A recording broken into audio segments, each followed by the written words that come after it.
प्रथिनांनी भरपूर आणि पौष्टिक असा सोयाबीनचा डाळ पराठा आज आपण तयार करणार आहोत। हा पराठा तुम्ही नाश्ता, डब्बा किंवा हलक्या जेवणासाठी उत्तम पर्याय म्हणून बनवू शकता। शिजवलेले सोयाबीन, डाळ यामध्ये मसाले, कोथिंबीर आणि इतर साहित्य मिसळून तयार केलेले हे सारण गव्हाच्या कणकेत मिक्स करून खमंग पराठे बनवले जातात।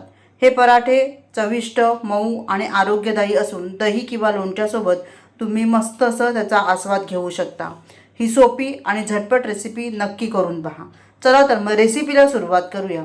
इथे मी 1 वाटी भिजवलेले सोयाबीन घेतलेले आहेत। हे सोयाबीन मी रात्री थंड पाण्यामध्ये भिजत ठेवले होते। जर वेळ नसेल तर तुम्ही आयत्या वेळेला गरम पाण्यामध्ये हे भिजवून घेऊ शकता। यानंतर इथे 1 वाटी चणा डाळ मी घेतलेली आहे। ही चणा डाळ देखील मी रात्रीच भिजवून ठेवली होती आणि आता दुसऱ्या दिवशी सकाळी मी हे पराठे तयार करत आहे। तर भिजवलेली चणा डाळ 1 वाटी घेतलेली आहे। आता डाळ आणि चणा डाळ यामध्ये प्रोटीन भरपूर असतं। यानंतर यामध्ये आपण घालणार आहोत दुधी। तर 1 कप दुधीच्या फोडी घेतलेल्या आहेत। वजन नियंत्रणास ठेवण्यास दुधी मदत करतो। यानंतर ह्यामध्ये 1 मध्यम आकाराचा कांदा घेतलेला आहे, 2 हिरव्या मिरच्या, अर्धा इंच आलं, 4 लसूण पाकळ्या, अर्धा ग्लास मी इथे पाणी घातलेलं आहे। डाळ अगदी आपली शिजेपर्यंत एवढंच पाणी घालायचं आहे, जास्त पाणी वापरायचं नाही आहे। आणि झाकण लावून ह्याला 3 शिट्ट्या घेऊन शिजवून घेतलेलं आहे। इथे बघा हे मस्त असं शिजलेलं आहे। मात्र ह्यामध्ये पाणी असं अगदी हलकंसं पाणी राहिलेलं आहे, खूप पाणी राहिलेलं नाही आहे।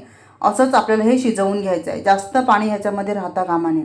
आता ह्याला पूर्णपणे थंड करून घ्यायचं। थंड करून झाल्यानंतरच आपल्याला मिक्सरमध्ये घालून ह्याला बारीक वाटून घ्यायचं आहे। तर इथे मी मिक्सरमध्ये घातलेलं आहे। आता पाणी न घालता आपल्याला ह्याला बारीक वाटून घ्यायचं आहे। तर इथे मी हे वाटून घेतलेलं आहे, एकदम स्मूथ असं वाटून घ्यायचं आहे। एका भांड्यामध्ये आपण ह्याला काढून घेऊया। सगळं मिश्रण आपण काढून घेतलेलं आहे। आता यामध्ये मसाले घालूया। अर्धा चमचा धना पावडर, पाव चमचा जिरा पावडर, पाव चमचा ओवा, पाव चमचा हळद, पाव चमचा गरम मसाला, पाव चमचा लाल तिखट, चिमूटभर हिंग घालायचं आहे। पाव चमचा आपण इथे कलौंजी घेतलेली आहे, नसेल तर नाही घातलं तरी चालेल। 1 चमचा आपण कसुरी मेथी सुद्धा घातलेली आहे याच्यामध्ये, चांगली चोळून घालायची। यानंतर चवीनुसार ह्यामध्ये मीठ घालायचं आहे।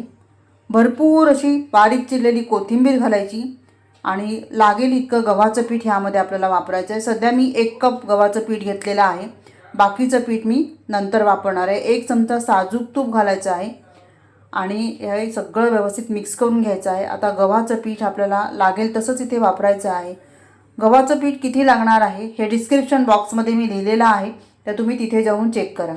चांगला घट्ट गोळा इथे आपल्याला तयार करून घ्यायचा आहे। तर इथे बघा मस्त असा हा घट्ट गोळा मी तयार करून घेतलेला आहे आणि हे पीठ आपलं व्यवस्थित तयार झालेलं आहे।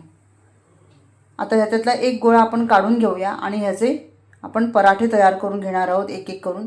तर पराठा आपल्याला थोडासा जाडच लाटायचा आहे, त्यामुळे पीठ बघा मी चपातीच्या पिठापेक्षा जास्त घेतलेलं आहे। हे सुकं पीठ गव्हाचंच पीठ आहे, यामध्ये हे घोळवून घेतलं आणि आता आपण पराठा लाटून घेऊया। चांगलं प्रेस करून घ्यायचं, एकदम सॉफ्ट मुलायम असा हा पराठा तयार होतो। वरून मी थोडीशी कलौंजी घातलेली आहे, म्हणजे कांद्याचं बी असतं हे। नसेल नाही घातलं तरी साधेही पराठे तुम्ही तयार करून घेऊ शकता। हा पराठा आपण लाटून घेऊया। थोडासा जाडच ठेवायचा आहे पराठा। तर इथे बघा मस्त असा हा पराठा मी लाटून घेतलेला आहे, चपातीपेक्षा थोडंसं जाड लाटलेलं आहे। तसा हा पराठा आपला मस्त असा तयार झालेला आहे। आता याला आपण शेकून घेऊया।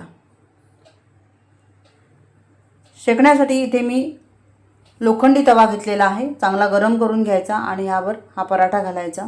2 मिनिटानंतर आपण ह्याला उलट केलेला आहे आणि दोन्ही साईडने आता आपण ह्याला खरपूस शेकून घ्यायचं आहे।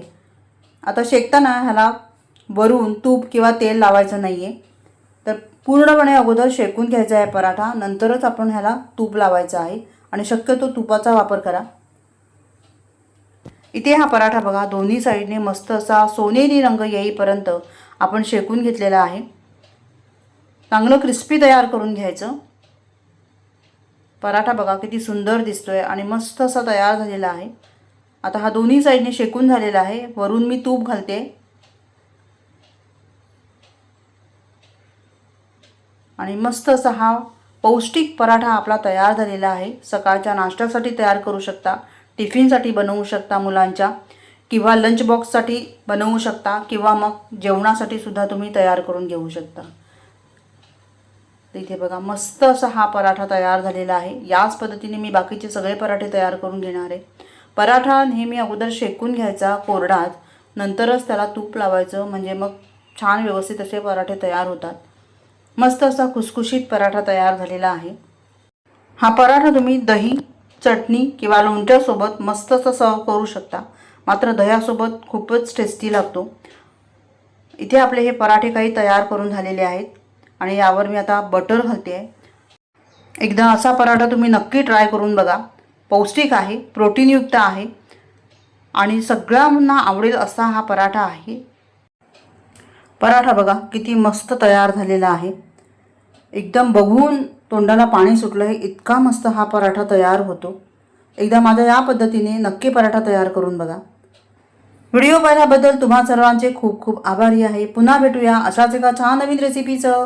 तोपर्यंत धन्यवाद. Bye bye.